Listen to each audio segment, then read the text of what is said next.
पूर्ण एपिसोड पाहण्यासाठी डाउनलोड करा सोनी लिव्ह ॲप।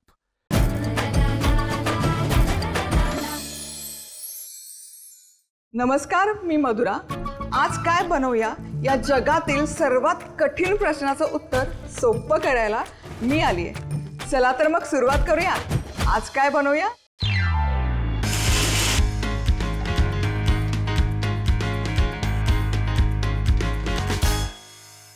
आज आपण सांडग्याची रसरशीत भाजी कशी बनवायची ते बघणार आहोत। वाटण बनवण्यासाठी मिक्सरच्या भांड्यामध्ये घ्यायचे आहेत लसूण पाकळ्या,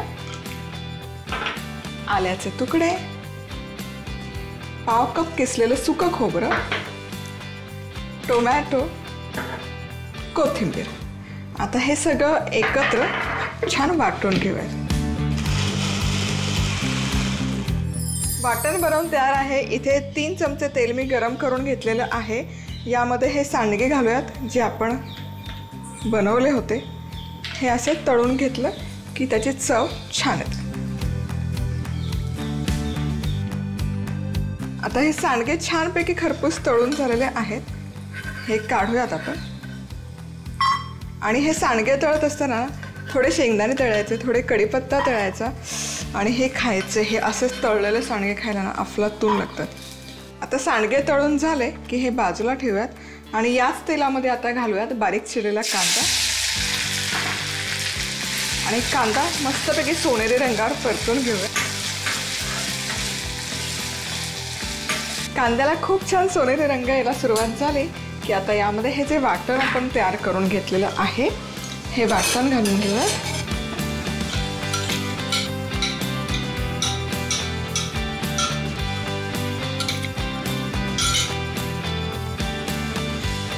आणि हे आणखी 4 ते 5 मिनिट एकत्र छान शिजवून घेऊयात। हे मिश्रण छान परतून घेतलं, व्यवस्थित असं तेल सुटायला सुरुवात झालेली आहे। आता या स्टेजला यामध्ये घालूयात मसाले। सगळ्यात आधी आपण घालतो घरगुती मसाला आणि बॅडकी मिरची रंगासाठी। रंग छान येतो भाज्यांना। चवीनुसार मीठ। आता हे मिक्स करूयात आणि मिनिटभर परतून घेऊयात। आता हा मसाला छानपैकी परतून झाला की यामध्ये घालूयात पाणी। गरम पाणी घातलं तर तवंग लगेच येतो भाजीला। आणि हे सांडग्याची ना जरा रसरशीतच भाजी छान लागते, त्यामुळे पाण्याचा थोडासा जास्त वापर मी इथे करते। आणि या रश्श्याला छान एक दणकून उकळी काढून घेऊयात। हा, मस्त सुवास दरवळतोय। छान अशी उकळी काढली आहे, दणकून उकळी काढायची म्हणजे त्याची चव, मसाल्यांची चव छान उतरते या रस्स्यामध्ये। आता यामध्ये घालूयात सांडगे आणि सांडगे घातल्यावर एक फक्त 3 ते 4 मिनिट हे शिजवून घेऊयात। आणि हे डाळीचे सांडगे आहेत त्यामुळे काय होतात ना, ते फुलतात। जसं ते शिजतात तसतसे फुलून म्हणजे वड्यासारखे फुलतात, ते छान लागतात भाजीमध्ये। तर इथे हे सांडगे आहेत ना छानपैकी मी 5 मिनिटं शिजवलेले आहेत आणि हे छान फुलायला सुरुवात झालेली आहे, छान फुललेत। आणि जितका वेळ या रश्श्यात राहतात ना ते आणखी फुलत राहतात, त्यामुळे मी आता गॅस बंद करते। अर्थात हे चणा डाळीचे सांडगे आहेत। मटकीचे जे सांडगे असतात ते शिजायला खूप वेळ लागतो, त्यामुळे तुम्ही शक्यतो या रश्श्यामध्ये घातलं ना की कुकरमध्ये एक शिट्टी काढून घ्या किंवा वाफवून घ्या, म्हणजे मटकीचे सांडगे पटकन शिजले जातात। सांडग्याची भाजी करण्यासाठी लागणारं साहित्य: 4 ते 5 लसूण पाकळ्या, आल्याचे तुकडे, पाव कप किसलेलं सुकं खोबरं, चिरलेला टोमॅटो, कोथिंबीर, तेल, बारीक चिरलेला कांदा, 1 मोठा चमचा मसाला, 1 चमचा लाल तिखट, चवीनुसार मीठ आणि पाणी।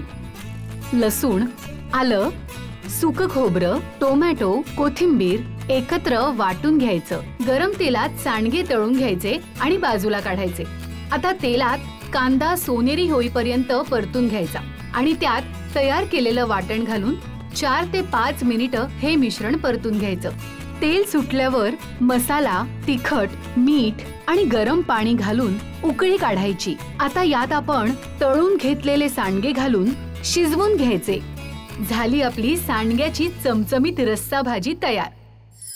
आज आपण कोकणातली पारंपरिक खापरोळी कशी बनवायची ते बघणार आहोत.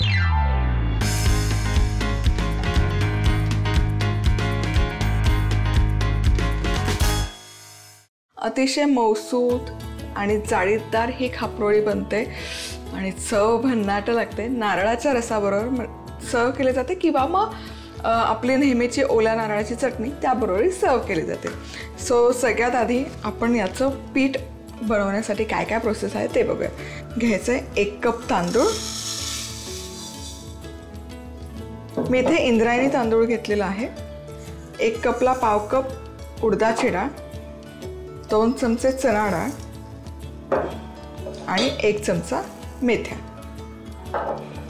सो हे सगळं एकत्र करून 3 ते 4 वेळा स्वच्छ धुवून घेऊयात. इथे डाळ तांदूळ एकत्र स्वच्छ धुवून घेतले की यामध्ये पुरेसं पाणी घालायचं आणि पाण्यामध्ये हे कमीत कमी 5 ते 6 तास तरी आपण भिजत घालूयात. खापरोळीसाठी लागणारे डाळ आणि तांदूळ इथे छान मी सोक करून घेतले आहेत, भिजवून घेतले. साधारण 6 तास झालेले आहेत. आता पुढे काय करायचं, पुढे हे दळून घ्यायचं. मिक्सर असेल मिक्सरवरच दळून घ्या, पण माझ्याकडे आज आहे पाटा वरवंटा.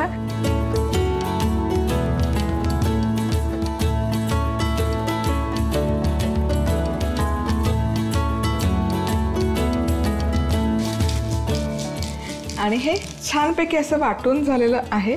तुम्ही बघू शकाल छान असं बारीक वाटलं गेलं पाहिजे. घावण डोसा कुठलंही पीठ असो. आता हे काढते मी पातेल्यात.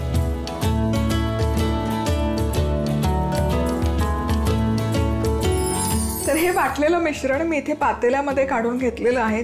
आता यामध्ये मी घालते मीठ चवीपुरतं. नंतर घातलं मीठ तरी काही हरकत नाही. आणि हळद आणि हे मिक्स करूयात.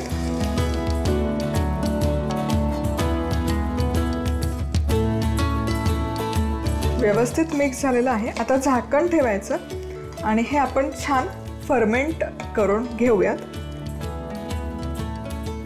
तर जेव्हा आपण पीठ हे पाटा वरवंट्यावर वाटून घेतलं होतं तेव्हा पातेल्याच्या ऑलमोस्ट 1/4 पोर्शनच होतं, पण आता हे छान आंबलेलं आहे. तुम्ही बघू शकाल छान असं वरपर्यंत आलेलं आहे हे पीठ. आता आपण तयार करूयात खापरोळी. तर तवा इथे मध्यम आचेवर गरम करून घ्यायचा. यावर घालायचं तेल, अगदी थोडंसं. जस्ट तवा आपल्याला ग्रीस करून घ्यायचा, सीझन करून घ्यायचा आहे बेसिकली. सो हे तेल छान असं एकसारखं स्प्रेड करूयात, वाईप आउट करूयात आणि गरम तव्यावर हे खापरोळीचं बॅटर आपण घालून घेऊयात आणि हे एकसारखं स्प्रेड करूयात. आणि जसजसं ते शिजेल ना तसं तुम्ही बघू शकाल हे मस्त खापरोळी आहे ना, खरपूस तर होतेच, त्याचसोबत अशी जाळीदार होते. म्हणजे लेस कशी असते ना, परफेक्ट तशी लेससारखी याला जाळी यायला सुरुवात होते. खालची बाजू व्यवस्थित भाजून झाली की उलटवून या बाजूने हलकेसं भाजून घेऊयात. तर या स्टेजला गॅस मी करते बंद आणि ही खापरोळी, तयार खापरोळी काढूयात जाळीवर. तर ही खापरोळी तुम्ही नारळाच्या रसासोबत खाऊ शकता. म्हणजे नारळाचं दूध, त्यामध्ये गूळ आणि हलकंसं वेलची पूड किंवा जायफळ टाकून मिक्स करून त्याचा रस तयार करू शकता किंवा चटणीसोबत. खापरोळी करण्यासाठी लागणारं साहित्य: 1 कप तांदूळ, पाव कप उडीद डाळ, 2 मोठे चमचे चणा डाळ, 1 चमचा मेथी दाणे, अर्धा चमचा हळद, तेल, चवीनुसार मीठ. तांदूळ, उडीद डाळ, चणा डाळ, मेथी स्वच्छ धुवून 5 ते 6 तास भिजवून हे मिश्रण एकत्र वाटून घ्यायचं. त्यात चवीनुसार मीठ आणि थोडीशी हळद घालून हे पीठ आंबवून घ्यायचं. आता तवा तेलाने ग्रीस करायचा आणि यावर खापरोळीचं आंबवलेलं पीठ पसरवायचं आणि दोन्ही बाजूंनी खरपूस भाजून घ्यायचं. झाली आपली जाळीदार खापरोळी तयार. आज आपण बनवतोय उन्हाळा स्पेशल साबुदाण्याचे पापड.